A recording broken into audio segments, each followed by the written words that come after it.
can really help to clear your mind, and just taking in deep breaths is kind of like, oh,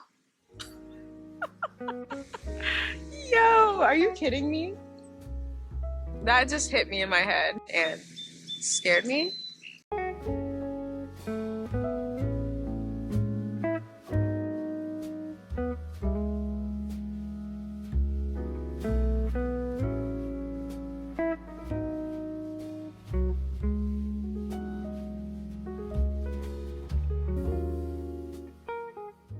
What's up, you guys? Welcome back to the channel. If you're new here, my name is Sheree, and today we're going to be talking about how to minimize your stress and just how to deal with feeling exhausted, burnout, and just worrying about the future. So we're in the car right now, but I originally was not supposed to do this video in the car. I originally was supposed to be doing this video outside, and it just did not go well at all. Like, nature was playing with me. Today's topic is about de-stressing and, oh my god.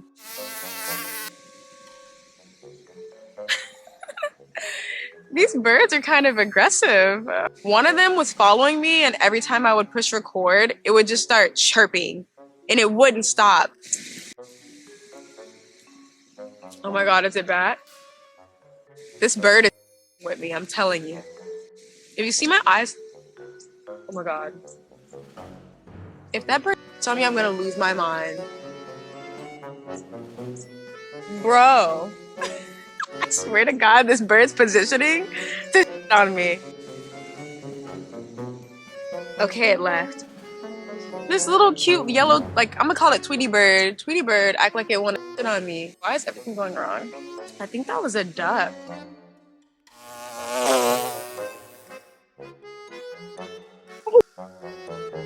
It's time to go. There's no way.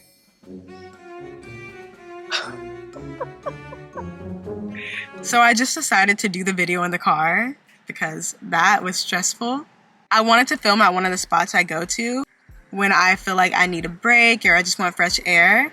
But usually every time I go there, there's no problem. But today, the one day I want to film and like talk to you guys at the spot, like my little zen place, it was hectic. Nature was playing with me. Animals were playing with me. I just couldn't. So we're in the car and we're gonna continue the video. When I tell you nothing went as planned today, and that's okay. I have been feeling really stressed lately. There's a lot going on in the world and like personally, and I'm just like stress prone, and I know a lot of people are. And it gets me to overthinking and just thinking about the future and just all types of things, which is never good. So I just wanted to talk to you guys about different things you can do, different tips. First, I want to talk about the things I do and that you can do to minimize your stress or just to kind of deal with it and kind of keep going and just push through it. First, I want to go ahead and get into the tips to like minimize or at least decrease your stress, or as I like to say, cope with your stress. So my first tip is to go outside. Sometimes, me being a homebody too, I can really relate to this. When you're in the house a lot, you get used to that and you don't go outside often. Like, you only go outside if it's necessary. Like, oh, I need to go handle responsibilities, run an errand, go to the grocery store, go get gas. Like, you do those little necessities that you need to do, and you kind of like go out and come right back home. But you have to get outside. Just take a step outside and breathe some fresh air. Like, go somewhere that's nice and quiet. I was filming at this place I go to.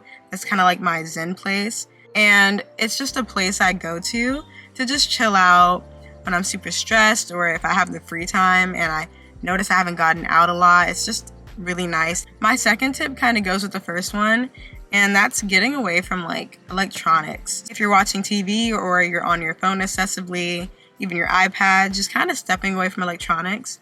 And I say it goes hand in hand with the first one because this like allows you to go outside and actually look at nature, look at the world. It's beautiful. And just take it all in and not be staring at a phone. Those first two tips are really good for mindfulness too. You're really just like taking a step back from everything and the noise, as I like to call it, and just kind of taking in what's right in front of you instead of looking at everything else. It's just really nice to just step outside and get fresh air, step away from electronics. And if you can find like a nice quiet place as well, like a park, just somewhere you could just chill and just vibe out, honestly. The next thing I don't really do as much, but I try to, like, at least fit into my routine as often as possible, and that is reading. Reading is just really calming and soothing for me, and I know it is for a lot of people. It doesn't really matter what you read either. Like, you can read fiction or nonfiction.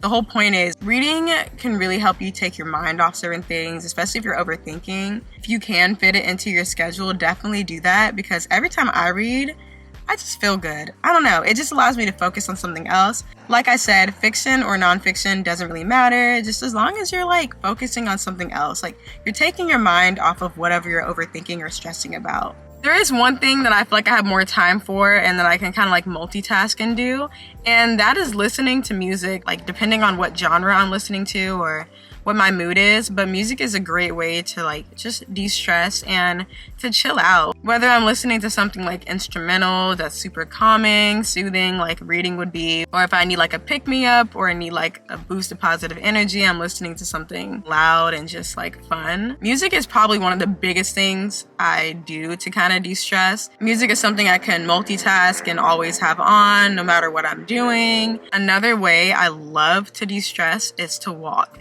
I actually recently started doing this. I know it's something I should have always been doing. I really am getting bigger on like exercising and just health and taking care of my body more. And I feel like walking is the perfect like entry level thing to do when you're getting into that and just fitness and exercise. And if you are struggling to start your like fitness or body health journey, or just kind of struggling to get into it and like be excited about it, I do recommend walking. I love walking now. A couple of years ago or even a couple months ago, if you would have told me that I love walking, I would look at you like you're crazy. Because I'm that person that will like drive store to store even if they're in the same parking lot. Like, I was never that person like, oh, hey, we're at the store and the next store is like right across the street, let's just walk. I'm always like, no, let's like get in the car and like drive over to that store too. I don't even know why I was so opposed to walking in the first place. Actually, I do know why I was opposed. Because school. I did not like PE. I borderline failed PE, which is almost impossible. PE was just not my thing. They would force us to run and walk. I just wasn't feeling it. And I don't know if it's just me being like stubborn and hard-headed.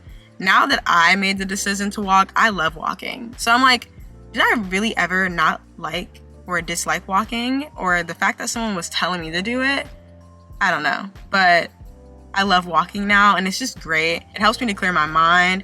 I get some of my best ideas when I'm walking. It's just a good time, and it's really good for your heart health and just fitness in general. Along with walking, I do recommend yoga. Yoga is another thing I haven't really honestly made that much time for. Yoga is the greatest. I honestly beat myself up for not making more time for it or putting myself on that routine, which I plan on doing. It's just so much going on that I'm trying to really get my routine down and like fit everything into my days or just everything into my weeks. I actually grew up doing yoga. I started doing yoga like in elementary, which I think was so cool, and I think every school should have it, honestly. From elementary to even high school, like doing yoga was the best. And when I started doing yoga, I thought it was the greatest thing ever, especially like in between classes and stuff. I mean, I wasn't stressing about nothing in elementary. Pretty much I kept doing yoga as I got older, but I kind of just stopped doing it at one point, not sure when. I don't know. I just stopped doing it as much, but I recommend it. It's so helpful and so calming, and it's good for your body. It's just try it out. If you haven't done yoga before, just try it. It's as good as everyone says it is. Along with yoga, meditation, which I was never really all that good at. And I say I wasn't good at it because I found it difficult to calm my mind and just to sit still and close my eyes. The best way was with music for me. Like, I would turn on some like flute sounds or like water stream sounds and kind of just close my eyes and do it that way. And sometimes I would even lay down and meditate. I just tried different ways of meditating, and I found that was my best way. Meditating is really good for mindfulness. It's really all about focusing on your breathing and just kind of trying to think about nothing almost. I mean, you're not going to be perfect at it. Like I said, I used to struggle with it and still kind of do. A big one that I love is to journal. If you have a lot of emotions that come with your stress and you kind of feel like it's just kind of getting in the way of things, and when you write, I don't know, it's something about it. You're kind of just like taking it out of you and putting it on the paper. That's the best way I can kind of describe it. Journaling is kind of like talking to someone or even yourself, just like putting it on paper. And that is my next tip, is to talk to someone about it. Talk to someone about what you're stressed out about. Talk to someone about your emotions. If you could vent, rant, or you can speak your thoughts out loud, that is really helpful. When you talk to someone, I feel like you feel better. When you don't talk about things and you hold them, it's just never good. Talking to someone is always great, and they may have solutions to your problems, or hey, they might be going through the same thing you're going through. They're stressed too, or oh my God, thank you. Like, I want to talk too. Like, finding support. It's just nice just to kind of touch base with someone outside of yourself and talk about things. Like, what's stressing you out? What are you overthinking? A lot of times that I'm stressed, I feel like everything around me is cluttered. Cluttered areas can definitely create stress, like for sure. At least with me it does. If something is messy or just like cluttered, I will not be able to think straight. It'll aggravate me. It'll just make me feel unorganized. So tidying up and like cleaning your area, cleaning your house, your room, wherever you're at the most, is very helpful. Like, what do they say? Cleanliness is next to godliness. It really is. When everything is clean, tidy, organized, you just feel better. At least I do. I like when everything's where it should be. I can find everything just looks nice. Just being in a clean area can definitely help you out. There was a TED Talk that I watched too, because it was a long time ago. She kind of was saying, he or she, because I really can't remember, they were saying that when your room or your area is cluttered, your mind is just as cluttered. So clean up and see how you feel. And cleaning takes my mind off of things as well. So it helps with stress and overthinking and all of that. The next thing is huge to your lifestyle. It's actually vital to your whole life, actually. And that is your diet. And no, I'm not talking about the no bread, no sugar diet. I'm talking about what you eat on the daily and what you put in your body. You have to be eating the right foods. You have to be getting your vitamins, your nutrients. You need all that good stuff. It has been proven that it helps your brain functions and your body. You're your best you when you're eating the right foods. And I'm not telling you go on a diet or become vegan. Not even that. Just be mindful of what you're putting in your body and really be mindful of how you feel after you eat too. What you put in your body matters. And I didn't used to always think that way. My mom actually helped me to think that way. Because I used to just eat whatever. A lot of junk food. You kind of eat whatever when you're young, and that can follow you into your adult life, which luckily it didn't for me. My mom is all about healthy foods and just nourishing your body. So she actually showed me and kind of taught me how to eat better. And it's night and day. Sometimes when I look back at the person I used to be, I'm barely like able to recognize myself. And not just like physically, I mean like in general. Like there's certain habits and different things. I just changed as a person. And I know my diet is a huge part of that. Even by how I deal with stress and emotions, I just know my diet plays a huge role in that. And I'm so thankful that she taught me that early on. So I'm asking you to kind of just think about how you feel about the foods you eat and how you feel after you eat. And kind of just be more mindful of the food you put in your body, especially these days, because I know y'all seen the like videos of like about our food and all that, and that's a whole nother story. But just be mindful about what you're putting in your body. Those are kind of the things I do and that you can do to kind of help minimize, decrease, and just really cope with your stress. You really just got to stay present and go day by day and not look too far into the future, which is my next thing. Fear of the future. I get it. I've been there. Sometimes I still go there. It's very easy to get anxious or just even worried about the future or what's to come and what's ahead of you. I just know my fellow 20-somethings can relate to this. Don't get me wrong, your 20s are a big deal. It's where you make a lot of your most important decisions. It's just a whole lot that goes into it. In some ways, you can stay in the present and not get caught up in the future and get scared, honestly. And I say not to get scared of the future because when you make decisions, when you start making moves and decisions based on fear, that rarely ends well. You want to make decisions based off of confidence and positivity and hope even. When you make decisions out of fear, that's just the path you don't want to go down. The first way you can stay present and not get caught up in the future is to stop giving yourself deadlines and making these imaginary age milestones. Kind of like by 20, I'll have this, or by 25, I'll have this, or by 30, I'll have this. Don't get me wrong, it's nice to have wants and to prepare or plan for things you want at certain ages, but it can also be a trap I mean, it's easy to get caught up with age milestones because I feel like it's very normal and has been normal in our society for a very long time. Age milestones have always been there. And it really becomes a trap at a certain point. It really just creates pressure where there's not pressure needed. So that's the first thing to kind of help you to stay more present in the now, is to let go of the deadlines and the age milestones you set for yourself. Be more free-flowing. Like, I'm not saying don't plan for your future. Give yourself a break. Be lenient with yourself. Don't press yourself into your future. The next thing is to try new things often. Try new things every day if you can. Trying new things is always important because, as the saying goes, you won't know if you like it until you try it, or don't knock it until you try it. You really do have to try new things in life, and that can be hard for some people, especially if you're raised a certain way. And I'm talking about just anything, like just get up and try a new thing. Wake up and get a different coffee, or you wake up and take the other way to work. Just try new things and explore. See what you like. Switch it up. Change things, because change is inevitable, and I think that's what people fear the most is change. But like I said, it's inevitable, so you might as well get used to change. And a harsh reality I think for many people is that not all change is gonna be at your fingertips. Like, you don't get to control everything. Some change doesn't come from you. Some change is out of your control.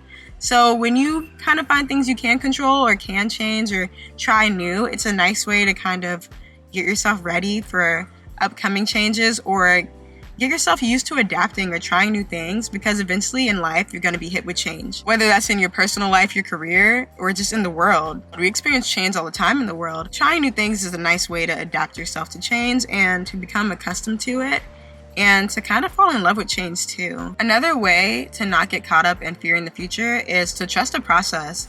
Trust that everything is happening for a reason, and trust that you're exactly where you need to be, and trust that everything is on time. And to kind of piggyback off of that, you also need to believe in the present too. And when I say believe in the present, I know it's a funny thing to say, but I just mean believe where you're at now. Like, stop trying to grab and reach for the future. Like, grab where you're at now. Grab from the present. Believe in the present. Your present is the only thing that is real right now. The future that you created in your head is, at this moment, imaginary, meaning it doesn't necessarily exist. And I'm not saying that the future you created in your head is a fantasy or that you can't manifest it. I'm just saying that it hasn't happened yet. So you have no right to think or speak or feel negative emotions or connotations on the future that hasn't even happened yet. Why would you even do that to yourself? Believe in your present, because it's the only thing that is real. But if you're anything like me and you're hearing this advice and you're like, I'm still gonna think about my future, that's fine. But if you're gonna do it, at least think about it in a positive manner. Also, if you're gonna overthink your future and anticipate it, the least you can do is plan for it. Sorry y'all, my camera died, but like I was saying, if you're gonna overthink and anticipate the future, at least plan for it. To sum it all up, you have to just constantly remind yourself that life is not a race, and you can't measure it by success and achievements. There's more to it than that, and there's more to it than deadlines and age milestones. You have to live your life in the present. But this is the end of the video. Thank you so much for bearing with me through all the locations and my camera constantly dying and overheating. But we made it to the end, and while you're still here, go ahead and hit that like button and go ahead and subscribe to me if you enjoyed today's video. And also, don't forget to comment, and I will see you in the next video. Bye!